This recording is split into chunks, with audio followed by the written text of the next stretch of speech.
자유한국당 황교안 대표 이 삭발 이후에요. 지금 한국당 당내에서는 삭발하실 분 하면 저여줘야 하고 다들 손을 드는 모양입니다. 오늘 2명이 추가로 삭발 투쟁에 동참을 했는데요. 영상으로 소개를 해드리도록 하겠습니다.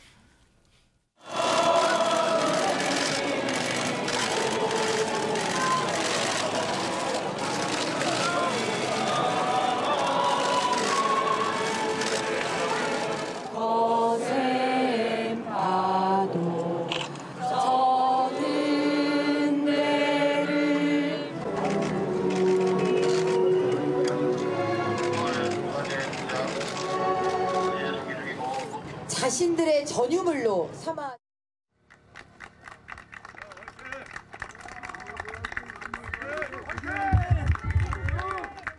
자랑스러운 우리 대한민국을 다 같이 지켜냅시다. 그리고 정말 박대출 의원님한테 제가 제 머리를 깎아달라고 했습니다. 용기가 필요합니다. 우리 국회의원들 전부 저는 머리 깎고 의원직 던지고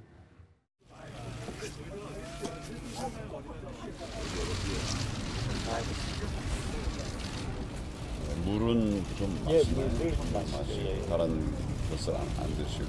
예, 물만 먹고. 오늘이 생신이라고 그러는데.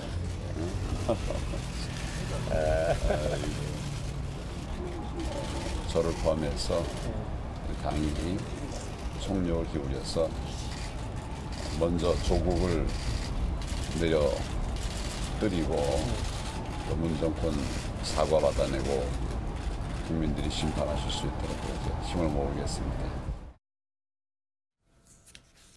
삭발 투쟁이 이제 본격적으로 시작을 하나요? 오늘은 김문수 전 지사 그리고 강효상 의원이 함께 동참을 했습니다. 김주혜 변호사님, 네. 어쨌든 생일상 받아야 되는데 단식 테이블 마주하시는 분도 나왔고요. 어느 정도 가겠다고 합니까? 다 하게 잡고 하던데요.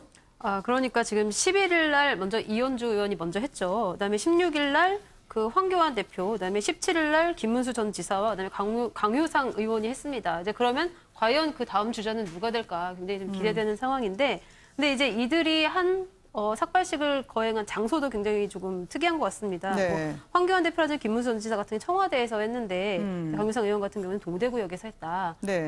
왜 동대구역이었을까? 왜 그런가요? 어떤 일종의 총선 전략의 일종으로 삭발식을 하는 것이 아닐까? 좀 이런 생각도 드는 상황인데요. 삭발식을 보면서 이슈는 되겠지만 제가 느낀 점은 이미 자유한국당이나 야권이 굉장히 조금 이슈 주도권을 잃어버린 상황이 아닐까. 네. 그래서 저런 자극적이고 정책과는 무관한 이제 그런 일로밖에 지금 이슈를 주도할 수 없는 그런 상황에 처해진 것이 아닌가라는 생각이 들고요.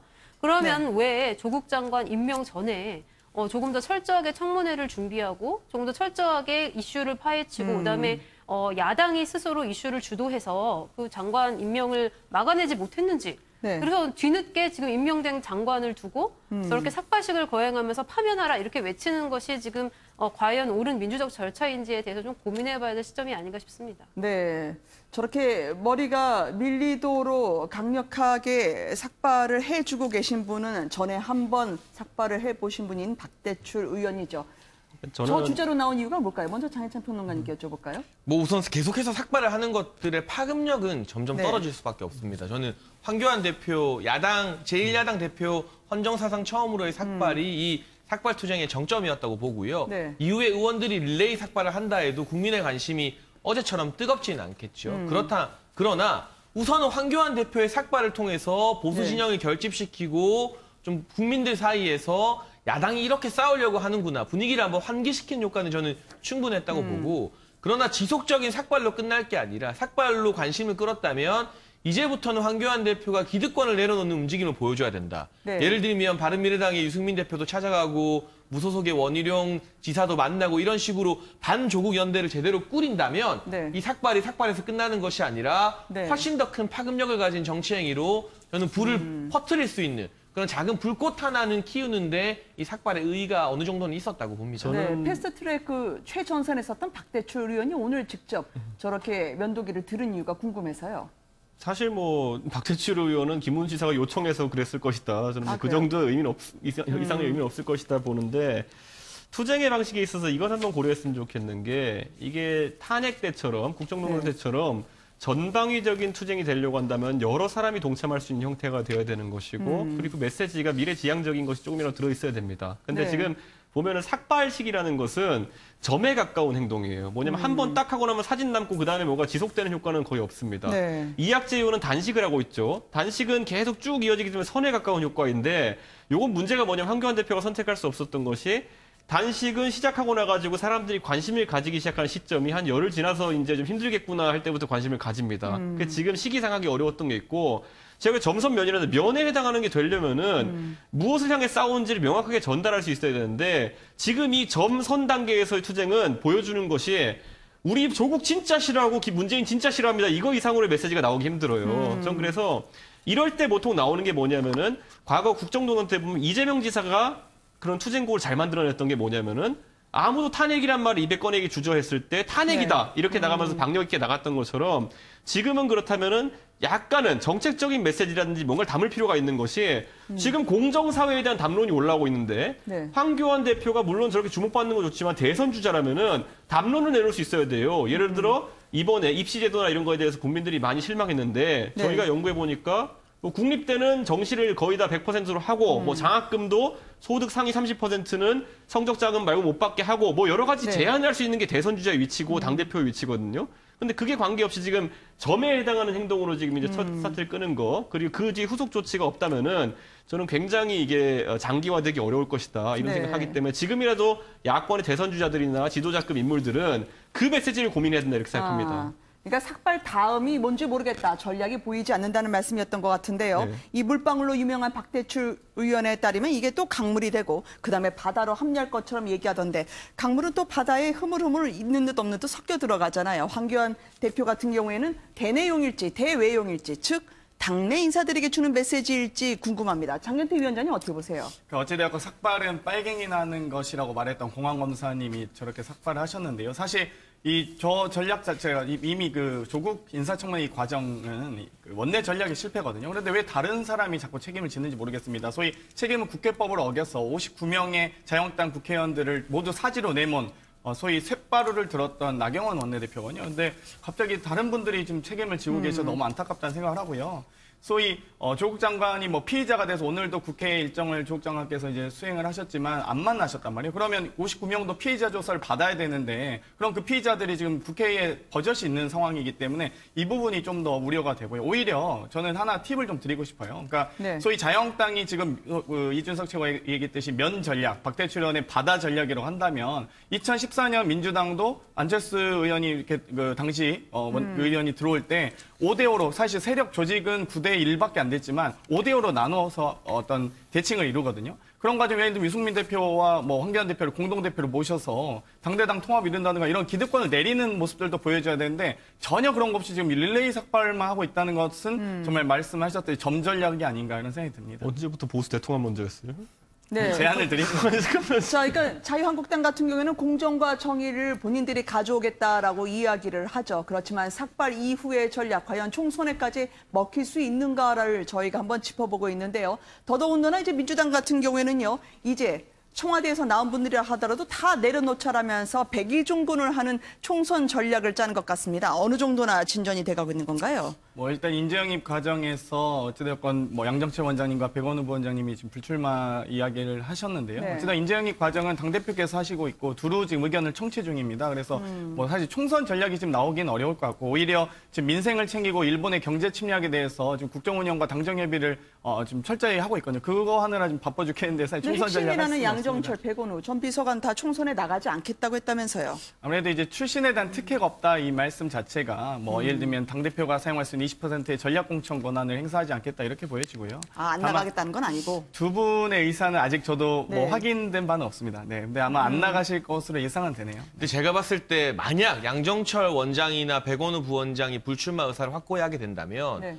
청와대 출신의 그리고 문재인 대통령 최측근까지도 불출마하는 마당에 특히 중진 현역 의원들 당신들도 자리 내놔야 되지 않겠습니까라는 강력한 명분을 확보할 수 있거든요. 네. 이게 지난 총선에서도 문재인 대통령의 사실상 진짜 복심이라고 할 수 있는 윤건영 상황실장 등에 대해서 불출마를 당해서 권유하면서 물갈이를 한 바가 있습니다. 네. 아마 이번에 이해찬 대표 그동안 총선 공천을 바라보고 했던 여러 가지 말을 한번 미루어 판단해 본다면 현역 중진들에게 상당히 칼바람이 부는 공천이 될 확률이 높다. 네. 그리고 현역의 자리를 많이 갈아야만 새로운 사람을 임명할 수 있는 당대표의 권한이 커지기 때문에 이 공천 과정에서 지난번 20대 공천 한국당, 자유한국당이 당시 새누리당이었죠. 이양구 공천위원장을 주축으로 한 이 공천 주도권 싸움 때문에 뭐 옥새 파동도 있었고 탄핵부터 분당까지 이루어졌던 것처럼 그까지는 아니겠으나 이 민주당 내부에서도 상당히 만만치 않은 갈등이 야기될 수도 있다. 그런 네. 위험성은 또 내포하고 있는 것 같습니다. 오늘 김문수 전 지사를 보면 모두가 다 삭발을 하자. 그러니까 뭐 100명 넘는 한국당 의원들이 참여를 하고 의원직도 내놓자고 하는데 민주당에 맞서서 전략 차원에서 이렇게 다들 내려놓을 자세가 돼 있을까요? 그 내려놓는다는 게 저런 식으로 하면 안 되고요. 그러니까 아까 점이라고 했잖아요. 저건 한번 사진 찍으면 그다음에 남는 게 없어요. 네. 지금 먼저 선제적으로 공정이라든지 이런 화두를 잡으려면은 가장 먼저 앞장서가지고 어느 당이든지 얘기해야 될 것이 자, 이번에 문제가 된 국회의원 자녀나 정치인 자녀의 대학 입시나 이런 것에 대해서 우리가 자발적으로 전수조사해서 국민들한테 밝히겠다. 이런 메시지를 치고 나가는 것이 중요하고 실제 그렇게 하다 보면 자기 당내에 인물이 다칠 수도 있겠죠. 그걸 감수하고라도 변화를 만들어내겠다는 의지를 보이는 게 중요한 거지. 머리 깎을 사람 찾는 게 무슨 게 변화입니까? 저는 네. 저것보다는 미래지향적인 메시지들이 있어야 된다 이렇게 보는 겁니다. 저는. 나경원 원내대표의 선택은 뭐 해야 된다고 보십니까? 그러니까 제가 이 이야기를 네. 국회의원 여야 가리지 않고 전수조사를 한국당에서 먼저 해야 된다는 이야기를 3주 전에 했었거든요. 나경원 원내대표도 제가 봤을 때 여기서 정치적 승부수를 던지려면 네. 본인이 직접 검찰 가서 우리 아들 의혹에 대해서 조사해달라.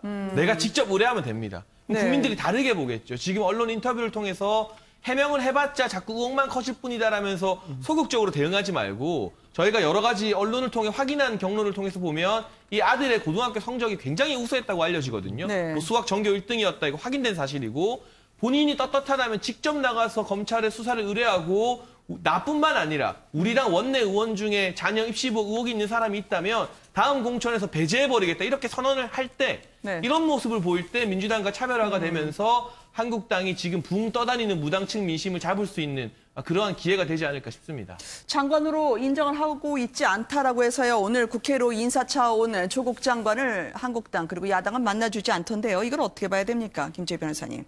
그러니까 장관에 대한 임명권은 대통령의 권한이잖아요. 그러면 일단 임명된 장관을 장관으로 취급하지 않겠다. 이거는 뭐 제가 볼 때는 굉장히 위헌적인 발상인 것 같고요.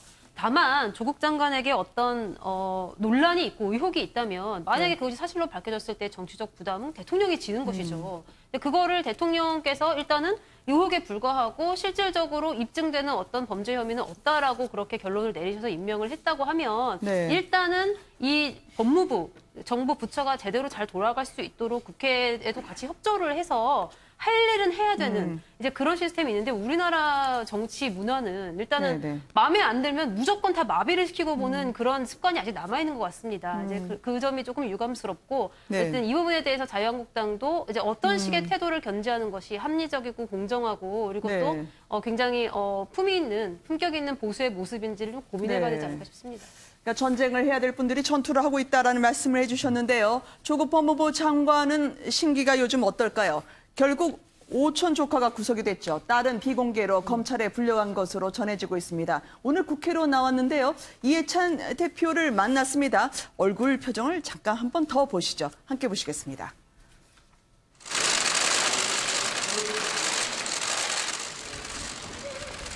장관이 오촌 조카 구속됐는데 한마디 있긴 오늘 국회의장님하고 당대표님, 원내대표님 방문하러 왔습니다. 그 길을 좀 터주시면 좋겠습니다. 자유한국당과 바른미래당에서는 네, 좀 장관이 나가겠습니다. 신예방 인사 일정을 거절하셨다고 들었는데요.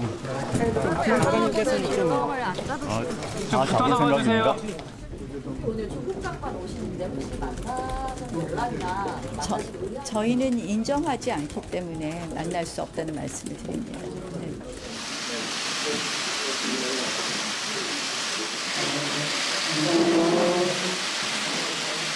인사청문회 기간 또 그 이후에도 여러모로 국민 여러분과 또 당대표님 많은 심려를 끼쳐서 죄송하다는 말씀 다시 한번 드리고요. 조국 장관의 딸까지 비공개로 검찰에 소환된 것으로 알려졌습니다. 특히 청문회 때 해명과 달리 문제의 논문도 제출한 것이 아니냐 그 흔적이 발견이 됐다고 하던데요. 어떤 내용입니까? 장인택 평론가님. 검찰에서 고려대 관계자도 소환해서 조사를 했는데 네. 조국 장관 같은 경우는 청문회에서 단국대 1저자로 등록된 논문 제출하지 않았다고 말했습니다. 해당 논문이 이미 직권 취소가 된 상황이죠. 그런데 고려대가 5년이 지났기 때문에 해당 논문은 보관하고 있지 않지만 당시 입시에서 어떤 자료들을 제출하는지 그 제목이 적혀있는 리스트는 확보가 됐어요. 그러면 만약에 조국 장관 측은 이미 5년이 지났기 때문에 그 문서는 없었을 거라고 생각했을까요? 그랬을 수도 있고 선회를 해주자면 기억에 오류였을 수도 있겠습니다만 어쨌거나 이 제출된 목록 자체가 사실이라면 이유 여하를 막론하고 조국 장관이 청문회에서 위증, 거짓말을 한 셈이고요. 어제 또 조국 장관의 딸이 비공개로 소환 조사를 받았다고 합니다. 지금 여러 가지 입시 의혹과 관련해서도 검찰이 조국 장관을 정조준하고 있는 상황이고 오촌 조카 구속영장이 발부되지 않았습니까? 네. 그리고 특히나 제가 봤을 때 뼈아픈 것은 이 오촌 조카의 구속도 구속이지만 조국 장관 일가의 자산을 관리해줬던 한국투자증권 직원 김 씨가 계속해서 조국 장관 일가에게 불리한 진술을 하고 있는 셈입니다. 네. 또 자택에서 교체하면서 받았던 하드디스크 같은 경우도 검찰에 이미 제출을 한 상황이고요.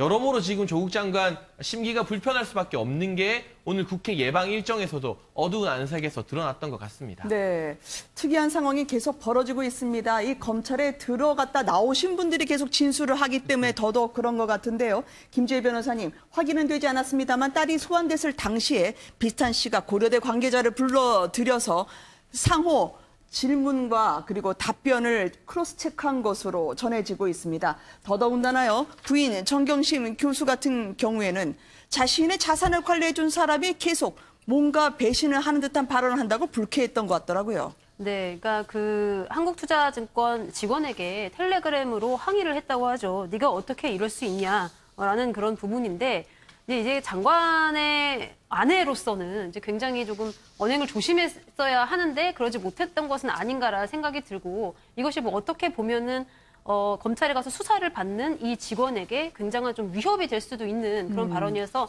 좀 부적절했다라고 생각을 합니다. 근데 어쨌든 그 조국 장관 일가가 이제 지금 차례대로 이제 소환이 시작이 이미 되었고 따님 같은 경우에도 이제 그 과연 그 제1저자로 등록된 그 논문이 네. 고대 입시 과정에서 얼만큼이나 작용을 했는가와 관련해서 지금 수사가 진행 중인데 네. 그리고 또 그렇게 논문을 등재하는 과정에서 과연 어머니인 정경심 교수가 얼마큼 개입을 했는지 관여를 했는지 이런 부분에 대해서 좀 집중 추궁이 이어졌을 것으로 보입니다. 네. 그런데 이 과정에서 고려대 입학 관계자들은 어쨌든 간에 그때 당시에 제출된 목록은 남아 있는데 그 목록 12개 목록 중에서 9번째 목록에 이 논문이 있다는 것이고 그리고 네. 고등학생이 이 정도의 논문을 저술하는 것은 굉장히 드문 일이기 때문에 이게 고대 입학에 굉장히 좀 높은 영향을 미쳤을 가능성이 있다라는 취지로 진술을 했어요. 네. 그렇게 된다고 하면은 지금까지 조국 장관이 국민들 앞에서 이야기했던 대부분의 해명이 이게 지금 사실과 맞지 않을 가능성도 지금 배제할 수 없는 그런 상황이기 때문에 이 수사 내용이 어떻게 될지 좀 지켜보고 이 부분에 대한 좀 정리가 필요하지 않을까 생각이 듭니다. 그러면 이제 뭐 고려대 입학이 취소가 될 수도 있는 그런 사안인가요? 그런 사항이 될 수도 있죠. 실제로 이렇게 논문에 잘못 등재를 했다가 네. 입학까지 취소되는 그런 케이스들이 종종 있었습니다. 그렇기 때문에 이 사안에서도 만약에 그 부분이 어느 정도 기여를 했는가를 따져서 결정적이었다고 한다면 입학이 취소될 가능성도 배제할 수 없을 것 같습니다. 더더군다나 많은 분들의 예상을 뛰어넘었던 건 조국 가족을 그동안 집사처럼 자산 관리를 했던 사람이 압수수색을 검찰이 굳이 하지 않았어도 집안에 있는 아들 방에 있는 컴퓨터 하드디스크까지 다 가지고 있던 거를 검찰에 제출했다는 소식입니다. 혹시 컴퓨터 교체를 알고 있었나요? 질문을 조국 장관에게 했는데 아무 답을 하지 않았거든요. 더더군다나 그 관리는 스쳐 지나간 게 아니라 수십 분 조국 장관한테 만나고 고맙다는 인사를 들었다고 해서 말이죠. 그러니까 이게 뭐 컴퓨터 수리 직원도 아니고 본인이 분명히 면식이 있는 사람이었을 텐데 PB 직원이라면은 그 사람이 본인의 집에 와가지고 하드디스크를 교체하는 행위를 꽤 상당한 시간에 걸쳐서 했는데도 불구하고 그에 대해서 그 경위나 아니면 네. 그 의도 자체를 몰랐다고 하는 것은 저는 굉장히 조국 장관 입장에서는 궁색한 해명이다 이렇게 저는 생각하고요. 다만 이제 이 부분에 있어가지고 정경심 교수에 대해 가지고는 만약에 지금 PB 직원이 증언하는 바들이 맞다고 한다면은 아주 강한 증거 인멸에 어쨌든 그런 혐의가 되는 것이거든요. 저는 이 부분이 앞으로 조국 장관이 뭐 남일처럼 이야기할 것이 아니라 본인이 이제 할 수 있는 선택은 둘 중에 하나입니다. 어쨌든 그 부분에서 알고 있었고 저도 책임을 느낍니다라고 빨리 선언하고 이 부분에 대해서 적절한 처벌을 받길 원합니다라고 하든지 아니면 지금처럼 계속 부인하면서 뭐 아내와 나의 행위는 별개입니다라는 자세를 계속 견지해 나간다면은 저는 이거는 조국 장관이 법적으로 문제되는 것과 정치적으로 문제되는 건 다릅니다. 제가 봤을 때. 예를 들어 우리가 기억하는 것 중에 노무현 대통령께서 사람들이 심금을 울렸던 거는 아내를 버리란 말입니까? 였던 거거든요. 그럼 지금 상황에서 아내는 나와 다른 행위 주체입니다라고 하는 것은 법적으로는 조국 장관에게 유리한 상황일 수 있겠지만은 도의적으로 앞으로 조국 장관은 저는 정치라는 의도가 있었다 보고 지금도 있다 봅니다. 그런 상황에서 좋은 선택은 아닐 것이다 이렇게 봅니다. 부인이 했던 일이어서 나는 모른다고 할지에 대한 질문을 던져주셨는데요. 장 위원장님, 민주당에서는 어떻습니까? 오늘 이해찬 대표가 만나긴 했는데 온기는 별로 없고 좀 약간 미소는 안 짓는 분이긴 한데 냉랭하더라고요. 원래 뭐 대표님 표정이 저렇게 좀 뭐랄까요, 굳어 있으시긴 한데요. 어떤 심중이실까요? 뭐 어찌되건 열심히 했으면 좋겠다. 그리고 좀 결연한 의지가 저는 오히려 돋보였다고 봅니다. 어찌되건 지금 앞으로 그 넘어야 될 산들, 검찰 개혁의 산들이 너무나 산적했기 때문에 그런 부분들을 넘기 위해서는 매우 좀 엄중한 상황이다. 그래서 뭐 미소를 지을 수 있는 상황은 아닌 것 같고요. 다만 오늘 이번에 그 고려대 교수에 대한 참고인 조사를 통해서 고려대 어학특기자 전형에 이런 것들이 좀 밝혀지고 있는 것 같고요. 오히려 이 제1저자를 명시하지 않았다 이런 부분 때문에 장희찬 평론가님 우려같이 위증죄는 성립하지 않습니다. 그렇기 때문에 이 부분은 전혀 문제가 없다고 말씀드릴 수 있을 것 같고, 오히려 제가 걱정되는 건 방금 이준석 최고가 얘기했듯이 전수조사를 한다고 했을 때 나경원 의원님의 아들 그리고 황교안 대표의 그 중학생 그리고 고등학생 두 아들이 모두 다 보건복지부 장관상 수상하는 과정들 이런 것들을 철저하게 규명했으면 좋겠고, 이 나경원 의원님 아들 같은 경우는 사실 이제 뭐 IRB 미승인으로 경진대회 규정 위반이 아니겠습니까? 그러면 이제 그 포스터든 뭐 논문이든 취소가 될 거고요. 아마 그 예일대 입학 과정도 아마 검증이 들어갈 것으로 보입니다. 네. 추석 전후의 민심을 보면은 청와대 그리고 민주당 그리고 한국당까지 어떻게 국민들의 가슴이 움직이는지 지켜보고 있을까요? 김 이사님 어떻게 나오고 있습니까? 네, 저희가 추석 전 주간 집계에서는 대통령 지지율이 긍정이 47.2%, 부정이 50.0%였습니다. 하지만 추석 동안 뭐 조국 오촌 조카의 체포, 구속영장 뭐 청구 소식과 부인의 소환 예정 소식 뭐 이런 부정적인 여론이 확산하면서 월요일 일간 집계에서는 4.1%포인트 하락한 긍정평가 42.3%로 대통령 취임 이후 일간 집계에서 최저치가 나왔습니다. 부정평가는 3.4%포인트 상승한 54.8%로 이것 또한 대통령 취임 이후 최고치를 경신했는데요. 세부적으로 보면 국정 지지도 보수층과 진보층 그리고 중도층에서 집권 후 최저치의 수준을 보였고요. 그리고 일간 집계에서도 처음으로 민주당, 한국당의 지지율 차이가 1%로 붙었습니다. 그리고 핵심 인형 결집도에서 민주당의 진보층은 이완하는 그런 결과가 나왔고 한국당의 보수층은 문재인 정권 이후 최고치로 이제 결집하는 그런 양상을 보여서 한국당과 민주당의 그 지지율 격차가 1%로 거의 뭐 팽팽한 수준으로 나왔습니다. 네, 오늘 국회에서 이해찬 대표 표정이 왜 안 좋았는지를 저는 방금 김주영 이사님이 설명해 주신 것 같은데 추석 민심 결과로 지금 정부의 지지율, 대통령 지지율 나빠지고 한국당과 민주당 격차 줄어든 가장 큰 원인 역시나 조국 장관 때문 아니겠습니까? 과거에는 조국 장관이 민주당과 이 진보 지정의 보물이었다면 지금은 이제 계륵이 된 것이 아닌가. 이 조국 장관을 버리자니 핵심 진보 지지층이 같이 버려질 것들, 반발할 것들이 두려워진 상황이고 그렇다고 조국 장관이 이대로 계속 포용하고 안고 가자니 중도층 국민들 그리고 선거 승리를 위해서 반드시 포섭해야 되는 이 스윙 보터들이 떠나가는 것이 두려운 상황에서 민주당이 결국 이도 저도 하지 못하다가 조국 장관을 지키는 선택을 했는데요. 저는 이 후가가 이 추석 여론조사에서 나타났고 아직까지 조금 더 나쁜 방향으로 올 여지가 크다. 그렇게 됐을 때 이 대통령의 국정 지지율 40%라는 선이 만약 깨질 위기까지 처하게 된다면 그때 가서도 과연 민주당이 지금처럼 일치단결한 모습으로 조국 장관 지키기에 나설 수 있을 것인가. 벌써부터 박용진 의원이나 금태섭 의원 또 김혜영 최고위원 등도 비판적인 발언을 하고 있잖아요. 이런 내부에 조국 장관을 비판하는 목소리들이 10월 이후에 점점 더 커질 가능성이 여전히 민주당의 위험 요소로 남아 있는 것처럼 보입니다. 저는 그런데 이 상황에서 민주당이 이제 타개할 수 있는 방법은 세 가지 정도가 있습니다.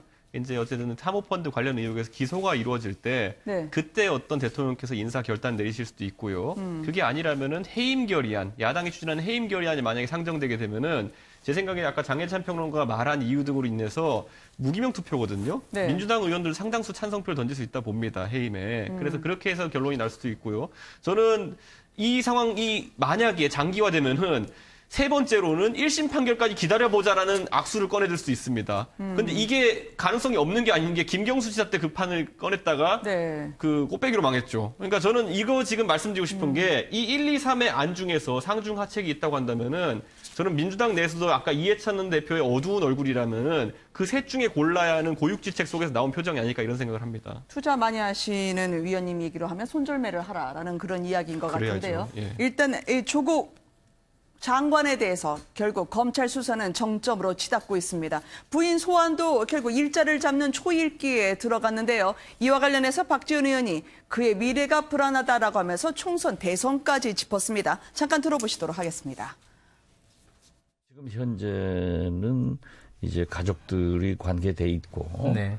이러한 것이 만약 불행한 결과로 나온다고 하면은 조국 장관이 관계돼 있을 수도 있고 또 도덕성 문제도 만약 가족이 문제가 된다고 하면은 크게 대두될 것 같은 그런 솔직하게 말하면은 좀 불안한 미래가 닥쳐오고 있다. 저는 그렇게 봅니다.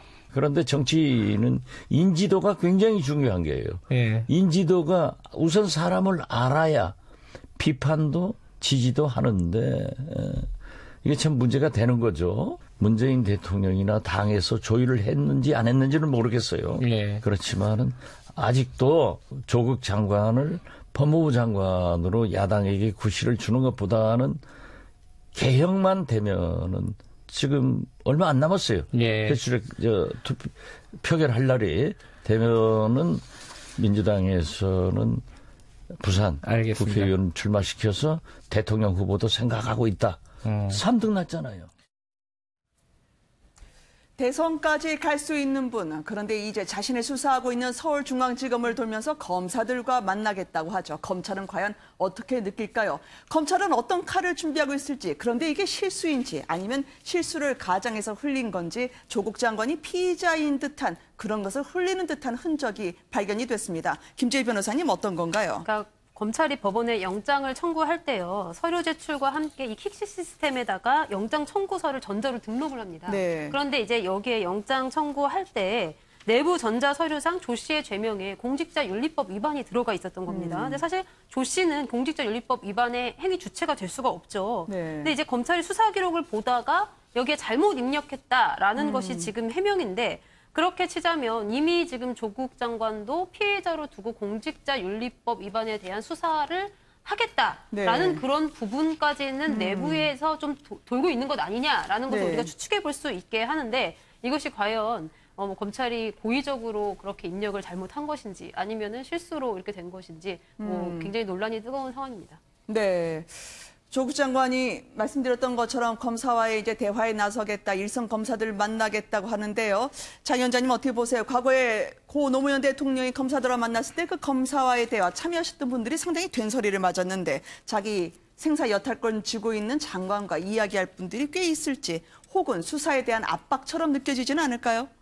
아마 이제 뭐 검사의 지위에 따라서 좀 달라질 것 같은데요. 네. 아무래도 평검사님들과 함께 또 대화를 나누실 걸로 예상이 되고요. 그렇기 때문에 검사 지위, 검사들 어떤 수사를 지휘할 수 있는 위치에 있는 분들은 안 만나실 것 같고 사실 이제 아까 뭐 0.9% 자유한국당의 그 추석 민심, 그러니까 0.9% 정도 상승을 했는데 그걸 가지고 추석 민심 운운하는 너무 확대 해석한 게 아닌가. 오히려 이 검찰 수사 과정에서 피의자로 보여졌던 오히려 그 정경심 교수가 오히려 피해자라고 좀 밝혀지고 있는 것 같습니다. 소위 코링크 운영사의 설립자금 익성에서 나왔다는 점, 그리고 네. 조카가 예를 들면 뭐 이미 10억을 빼서 현금화했는데 이 돈이 차명으로 조국 부부에게 갔을 것으로 예상을 했으나 결국 익성으로 가는 것들이 밝혀지고 있지 않습니까? 그리고 네. 조카와 정경심 교수가 공동 정범으로 엮으려고 했는데 증거가 없자 아들 PC까지 요구하고 있는 이런 상황입니다. 그러다 보니까 이 민정수석 후에 임명 후에 오히려 그 재산 공개를 하셨기 때문에 혐의 없음으로 너무 밝혀지고 있는 상황이고요. 오히려 이 녹취 과정에서 녹취록에 녹아있던 이런 부분들이 뭐 조국 선생 때문에 이렇게 낭패를 당하고 조국 신세 징계 있으면은 내가 형사처벌 받겠다 이런 좀 전혀 몰랐다 이런 부분들 내용들은 하나도 지금 언론에 보도가 되거나 공개되지 않고 있기 때문에 아마 차근차근 제가 보기에는 뭐 진실이 밝혀질 것으로 예상이 됩니다. 도감청을 하지 않는 상황 속에서 녹취록이 공개되는 건 어떤 가능성이 있다 보세요? 본인이 억울하기 때문에 그렇겠죠. 억울하신 분이 있는데 다만 이 대화 공교롭게도 내용에서 그 10억이라는 자금이 아마 익성으로 들러갔다는 내용이 녹취록에 있는 내용과 지금 진술한 내용이 같다는 것은 어떤 의미라고 보세요? 그게?